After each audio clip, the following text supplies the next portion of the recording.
कराची बहुत ही खूबसूरत शहर है। याट का सफर करेंगे, समंदर के अंदर जाएंगे, देखेंगे वहां की दुनिया। आइए मेरे साथ। आज हम चूंकि सिंध गवर्नमेंट के मेहमान हैं, उन्होंने आज हमें यहाँ पर बुलाया है।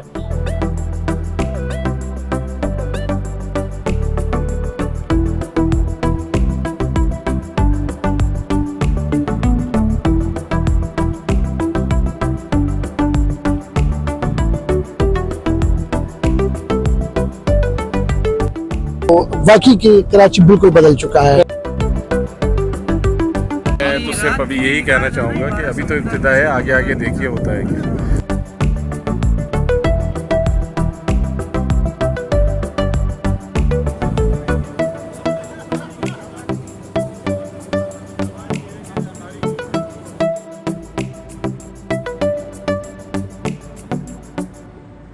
शहर कायद के बहुत सारे एजाज़ात हैं। इसका सबसे बड़ा एजाज ये है कि पाकिस्तान का सबसे बड़ा शहर है।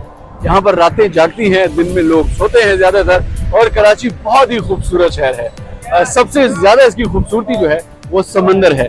आइए आपको इसकी समंदर की सैर कराते हैं।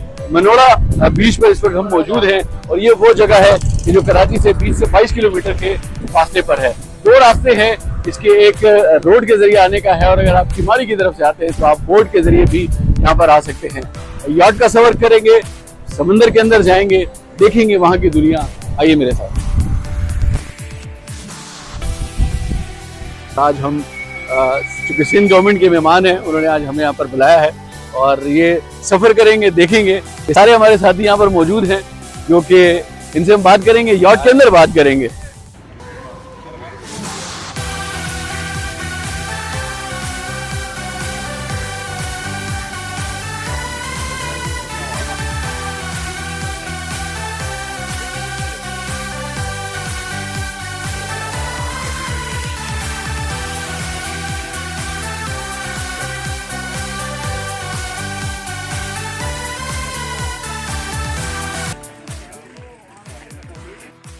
आपने एंकर्स तो बहुत सारे देखे होंगे, ये भी एक एंकर है, लेकिन ये वो एंकर नहीं है जो न्यूज़ चैनल्स के ऊपर बैठकर टॉक शो करते हैं। ये असल एंकर है। ये वो एंकर है जिससे बड़े बड़े जहाज़ों को एंकर किया जाता है, रोका जाता है।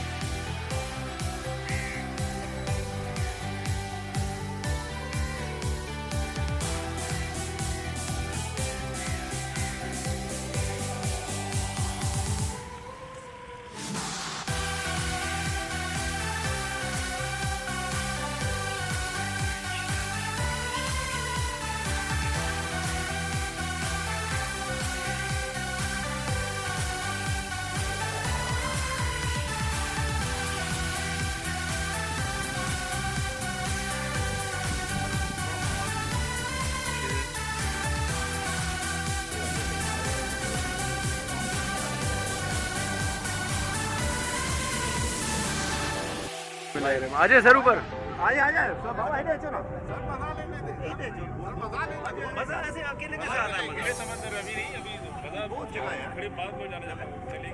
जी हां सर बिठाएं जरा। आओ सर। इमरान साहब आप सही हो रहा है हां इधर पीने का वाला बनाना बनाना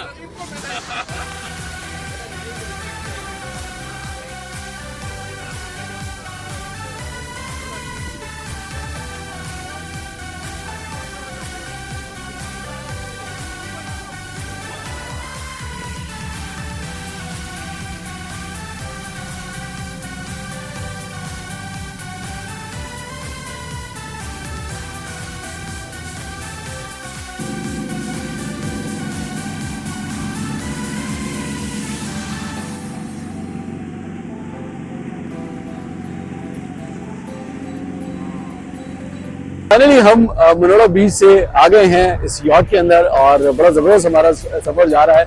हमारे मेज़बान बड़े ज़बरदस्त हैं, हमारी बड़ी उन्होंने खिदमत की, बड़ा हमारे लिए मेज़बानी का एहतमाम किया। यहाँ पर हमारा डिनर भी है, और मैं समझता हूँ कि इस तरह की एक्टिविटीज़ बहुत ज़्यादा ज़रूरी है।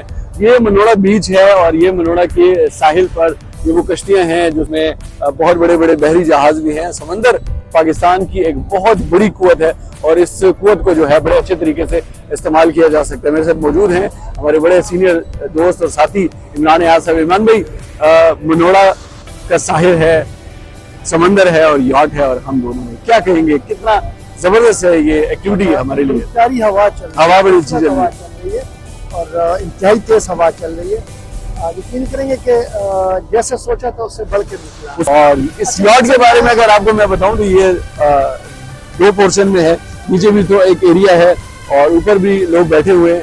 और इमरान भाई आप कुछ कह रहे थे, बताइएगा। अच्छा, मैं एक तो सिंध गवर्नमेंट के इंतहाई मशहूर शुक्रगुजार हूँ कि उन्होंने आज यहाँ पे हमें यहाँ पे मदऊ किया था। हम यहाँ पर आए तो तकरीबन कोई 8-9 साल पहले जैसे कराची को हमने पाया था, उसको बिल्कुल हमने उसको अलग तरीके से पाया, डिफरेंट काफ़ी चेंजेस में आ चुकी है।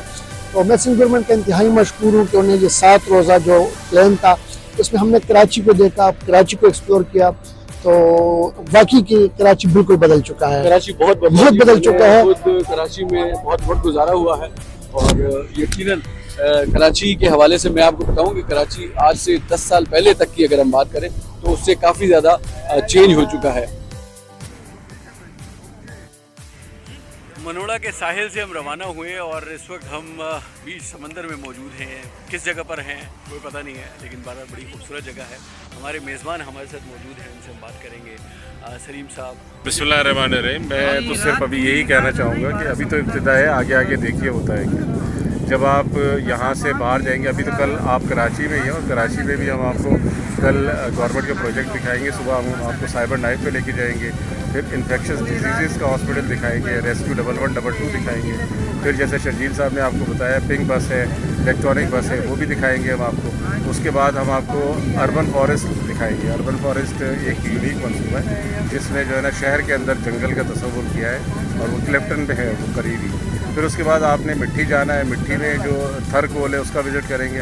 थर कोल एक अजूबा है, इस तरह से क्या आप कह सकते हैं। और थर में जब जो परसेप्शन है, जैसे मैंने अभी अपने उसमें बताया कि लाहौर के जो दोस्त आए थे उन्होंने ये कहा कि हम तो थर के बारे में सुनते थे, उजाड़ वीरान इलाका है, लेकिन हमने जाके वहाँ देखा और हमें इतना अच्छा लगा। उन्होंने सीएम साहब से तारीफ की। सीएम साहब को उन्होंने कहा कि सर ऐसे रोड तो पूरे पाकिस्तान में नहीं है जैसे थर में बने, और हकीकत यही है, मैं तो कई मरतबा जा चुका हूँ और बहुत अच्छा इंफ्रास्ट्रक्चर वहाँ पर है। उसकी वजह से कोयले की निकलने की वजह से ना सिर्फ मुल्क को एनर्जी मिल रही है बल्कि वहाँ के जो लोग हैं उनकी हालत में भी बेहतरी आ रही है। फिर आप वहाँ सक्कर में हेल्थ फैसिलिटीज़ का हमारा विज़िट करेंगे, आप गम्बट में विज़िट करेंगे हॉस्पिटल का जहाँ पर लीवर ट्रांसप्लांट और मुफ्त में किया जाता है। ये मतलब ऐसी फैसिलिटी है जिसमें ख़ासतौर पर जो एडजॉइनिंग एरिया है पंजाब के, उस पर बहुत ज़्यादा पेशेंट होते हैं, बलूचिस्तान के बहुत ज़्यादा पेशेंट होते हैं और सब फ्री ऑफ कॉस्ट।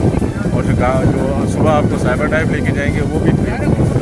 वो जो साइबर नाइफ से एक ऑपरेशन जो है 1.5 करोड़ रुपये होता है जो यहाँ के फ्री होता है। और जैसा कि शरीर साहब ने आपको बताया कि उसकी कोई फीस नहीं है और ना कोई रिस्ट्रिक्शन है कि सिर्फ सिंध का, कहीं से भी लोग आ सकते हैं, कहीं से, पूरे पाकिस्तान से लोग आते हैं और इवन नेबरिंग कंट्री से भी लोग आते हैं। तो हम तो सबसे पहले आपका शुक्रिया अदा करते हैं, लाहौर के दोस्तों का भी शुक्रिया अदा किया था हमने और आपका भी शुक्रिया अदा करते हैं कि आपके ज़रिए केपी के अवाम को और उनके ज़रिए पूरे पाकिस्तान के अवाम को ये जानने का मौका मिलेगा कि सिंध गवर्नमेंट क्या कर रही है, अवाम की भलाई के लिए क्या कर रही है। और हमारे जो मंसूबे हैं वो सिर्फ सिंध के अवाम के लिए नहीं है, ख़ासतौर पर हेल्थ के शोबे में। तो ये है और मैं आपका शुक्रिया अदा करता हूँ। वापसी में जब आप आएंगे तो मैं आपसे इंटरव्यू करूँगा कि आपने कैसा पाया। बहुत शुक्रिया, जज़ाकल्लाह जी। यकीनन अभी से हम बड़ा एंजॉय कर रहे हैं इनकी मेज़बानी को और मैं ये समझता हूँ कि बड़ा ज़रूरी है इस तरह की इंटरेक्शंस। नज़र भाई ये मुझे बताएं कि पेशावर में बैठ के हम जो सुनते हैं सिंध के बारे में, ज़ाहिर है कि वो कुछ डिफरेंट है इससे जो कुछ हमने देखा। एग्जैक्टली ऐसे ही आप जो कुछ पेशावर के बारे में या केपी के बारे में यहाँ पर सुनते हैं, वो केपी और पेशावर वहाँ पर डिफरेंट है। कितना अहम है इस तरह की एक्टिविटीज़ का होना और सूबों के दरमियान जो जर्नलिस्ट एक्सचेंज प्रोग्राम है ख़ास तौर पर, ये कितना अहमियत का हामिल है? देखिए जी, जो सहाफ़ी होता है वो किसी भी हुकूमत का या उस माशरे का आँख कान होता है, उससे वो आपको सही सूरत-ए-हाल बताता है कि क्या एग्जैक्ट है, क्या मसला क्या है, सच्चाई बताता है और इन्फॉर्मेशन देता है। कौम को इन्फॉर्मेशन देता है, आवाम को इन्फॉर्मेशन देता है। तो ये बेसिकली जो सहाफ़ी का किरदार है वो यही है। आज कराची डेवलपमेंट अथॉरिटी के डायरेक्टर जनरल साहब शुजात बेग साहब, उन्होंने आपको यहाँ इन्वाइट किया है। हम मनोड़ा के बीच पे देखें, यह हिस्टोरिकल बीच है, पाकिस्तान बनने से पहले की बनाई गई। लाइट हाउस भी यही कहलाता है। तो आप देख सकते हैं कि ये बीच है, ये पाकिस्तान का एंट्रेंस है। जो भी शिप आता है वो यहीं से होके जाता है। वो जो जहाज चलाते हैं उनको पायलट कहते हैं, और जो बस चलाते हैं उनको ड्राइवर कहते हैं। लेकिन आपको ये पता है कि जो पानी का जहाज चलाते हैं या शिप चलाते हैं या यॉट चलाते हैं उनको क्या कहते हैं? आइए मैं आपको बताता हूँ। हाँ जी, मैं इस वक्त मौजूद हूँ अपनी यॉट में और कैप्टन के साथ। आपको बताते चलूं कि जो यॉट चलाते हैं या पानी का जहाज चलाते हैं या कश्ती चलाते हैं उनको कैप्टन कहा। कैप्टन कैसे हैं आप? क्या नाम है आपका? आबिद भाई, कितने अरसे से आप ये चला रहे हैं बोट यार्ड वगैरह? सर मैं तकरीबन 17 साल की उम्र का था, मैं इस फील्ड में आया। 17 साल की उम्र में थे इस फील्ड में आए? अच्छा, ये मेरा बड़ा लड़का है। ये आपका बड़ा बेटा है माशाल्लाह, जिसने कैमरा पकड़ा हुआ है। ये क्या नाम है भाई आपका? मोहम्मद वासिफ हमारे कैमरामैन हैं जिन्होंने ये कैमरा पकड़ा हुआ है। तो आबिद भाई ये बताएं कि इतने अरसे से ये जो चला रहे हैं कि पानी से दिल नहीं तंग हो जाता? सर क्या कर रहे, अभी हमारा रोजी रोटी यही है। रोजी यही है, ठीक है। तो आपके वालिद साहब क्या करते थे? मेरे वालिद साहब पहले केपीटी में थे। अच्छा, केपीटी में थे, मतलब इसी काम से वाबस्ता थे? वो केपीटी के काफी क्रेन है, उसका ड्राइवर। अच्छा, तो आपने सबसे बड़ी चीज जो चलाई है वो क्या है? यही है कि नहीं इससे बड़ी भी कुछ आपने जहाज तो ये अभी ऐसा हो गया ना कि हमारा हाथ बैठ गया है इस चीज़ों के ऊपर। अच्छा, अगर इससे बड़ी मिलेगी तो उसको भी चला लेंगे। अच्छा, बड़ी चला लेंगे। इससे बड़ी मिलेगी। इसके चलाने का बेसिक जो एक वो है फॉर्मूला या तरीका, वो क्या है? सर इसका तरीका ये है कि एक हम लोग उसको नेविगेशन बोलते हैं, उसके हाथ में जाना पड़ता है। ये जो जहाज आ रहा है ये इस तरफ से आ रहा है, मुझे इस तरफ से जाना है। अच्छा, ये बिल्कुल ये समझ लो जैसे रोड के ऊपर एक निशान लगा होता है, ठीक है। इसमें समंदर में जो 2 बोए लगे हुए साइडों पे, एक ये रहा, एक इस तरफ बोया, वो इसके निशान इनका ध्यान रखना पड़ता है। ये मुझे बताएं कि रोड के ऊपर तो ट्रैफिक होती है, सिग्नल्स भी होते हैं, आप रुकते हैं, या रुकना है या नहीं रुकना, रेड ग्रीन सिग्नल। तो पानी के सफर में भी है कुछ सिग्नल वगैरह का सिलसिला होता है क्या? कैसे आपको रुकना या कैसे आपको पता चलता है कि फलां जहाज से इतना फासला है, रुकना है या जाना है? कैसे? बस हम इनको दूर से देख लेते हैं, वो एक नेविगेशन हम जिनको बोलते हैं, उसका लाइटों का एक सिग्नल होता है, ठीक है, उसके जरिए हम लोग उसके हिसाब से चलते हैं। बहुत शुक्रिया। कैप्टन आबिद हुसैन हमारे साथ मौजूद थे और यकीनन ये बड़ी जबरदस्त हमारे लिए भी एक्सपीरियंस है, इसलिए कि हमने इससे पहले छोटी मोटी कश्तियों में सफर किया हुआ है। इस यार्ड में हम फर्स्ट टाइम बैठे हैं, तो ये बड़ा एक जबरदस्त एक्सपीरियंस रहा। और सिंध गवर्नमेंट की तरफ से हमें जो एक मौका मिला, हमने इस नए सफर को भी एक्सप्लोर किया और इंशाल्लाह देखते हैं कि आगे मजीद हमारे लिए क्या है।